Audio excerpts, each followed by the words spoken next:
Bienvenue dans ce nouveau Deep Dive. Aujourd'hui, on plonge dans les coulisses du Mercato 2025 qui est en train de redessiner la carte du football européen.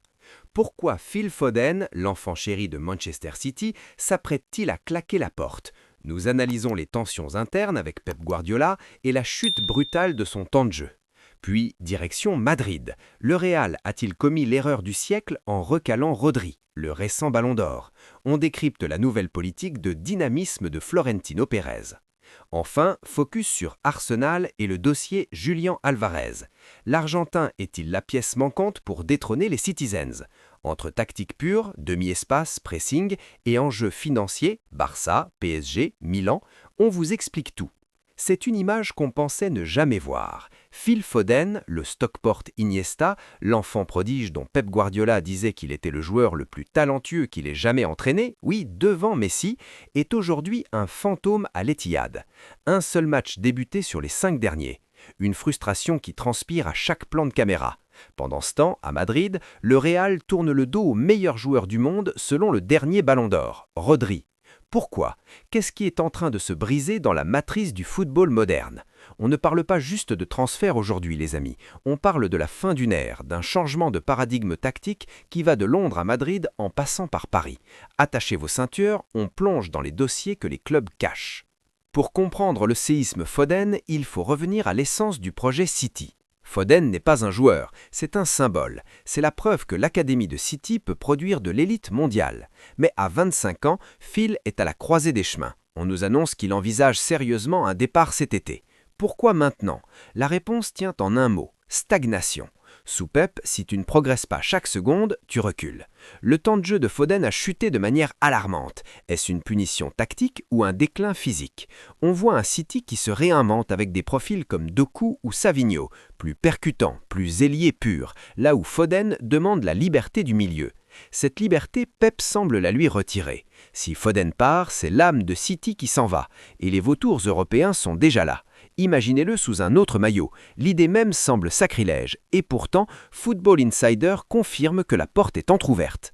C'est l'info qui a fait trembler Madrid hier. Diario AS affirme que le Real ne recrutera pas Rodri. Pardon, le meilleur 6 du monde, l'Espagnol qui dicte le tempo de la Roja et de City, le Real dit non. Mais creusons un peu.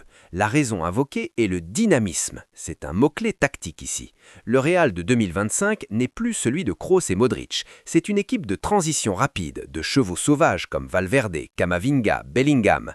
Rodri est un métronome. Il ralentit le jeu pour mieux le contrôler.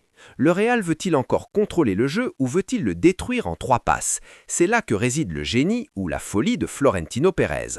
Recruter Rodri, ce serait forcer le Real à redevenir une équipe de possession, ce qui pourrait brider la vitesse d'Mbappé et Vinicius. Le Real cherche l'impact immédiat. Ils veulent un profil plus créatif, peut-être plus vertical.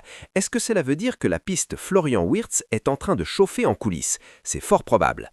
Passons à Londres. Mikel Arteta a une obsession. Julián Álvarez. Pourquoi l'Argentin de l'Atlético est-il la cible numéro 1? Regardez ses stats de pressing. Álvarez est dans le top 1% des attaquants mondiaux pour les pressions réussies dans le dernier tiers. Chez Arsenal, le pressing commence par le 9. Gabriel Jesus est trop souvent blessé, Havertz est un profil de liaison. Álvarez, c'est le cueur de l'ombre. Il peut jouer sur tout le front de l'attaque, il a cette garra argentine et une finition clinique. Football London nous dit que Arsenal est convaincu qu'il est la pièce manquante.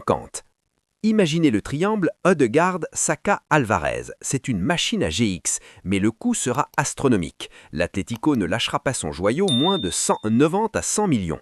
Arsenal est-il prêt à briser sa tirelire? Pour gagner la Ligue des Champions, la réponse est oui.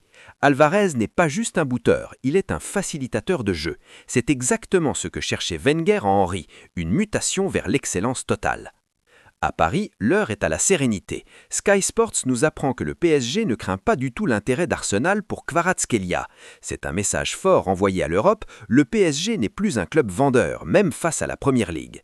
Nasser Al-Khelaifi et Luis Campos ont fait de la Géorgienne le pilier de l'après Mbappé. Mais attention, un autre dossier brûle, Marcus Rashford. Prêté au Barça, il est dans un flou total. Si le Barça ne peut pas l'acheter définitivement à cause de ses finances précaires, le PSG et le Milan sont en embuscade.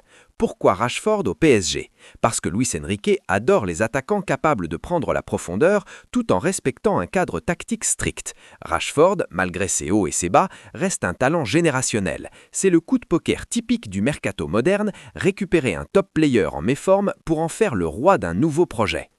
Pendant que tout le monde change de coach comme de chemise, l'Atlético Madrid fait un choix radical, la continuité. Diego Simeone jusqu'en 2027. C'est une anomalie dans le football moderne, mais c'est une anomalie calculée. Avec l'arrivée de Matteo Allemani dans la direction sportive, le projet se professionnalise encore plus. Simeone n'est plus seulement le cholo qui crie sur le bord du terrain, c'est l'architecte d'une institution.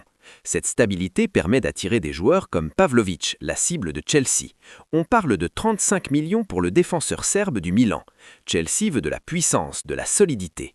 Pavlović, c'est le profil Nemanja Vidic moderne. Mais si l'Atlético reste stable, Chelsea continue sa révolution permanente. Qui aura raison, le modèle de la patience ou celui de la consommation rapide de talent? Alors, que retenir de tout ça? Le football de 2025 est à un tournant. Manchester City vacille sur ses bases, le Real redéfinit ses besoins tactiques au détriment des noms ronflants et Arsenal s'apprête à devenir le nouveau prédateur du marché. Phil Foden qui quitte City, ce ne serait pas juste un transfert, ce serait l'aveu que le système Guardiola a atteint ses limites humaines.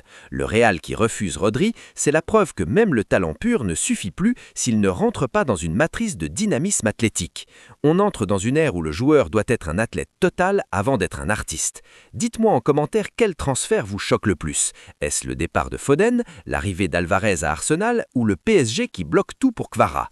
On se retrouve très vite pour un prochain Deep Dive. N'oubliez pas l'abonnement, c'est la récompense pour le travail d'analyse. C'était votre expert, à bientôt sur la Foot Chrono.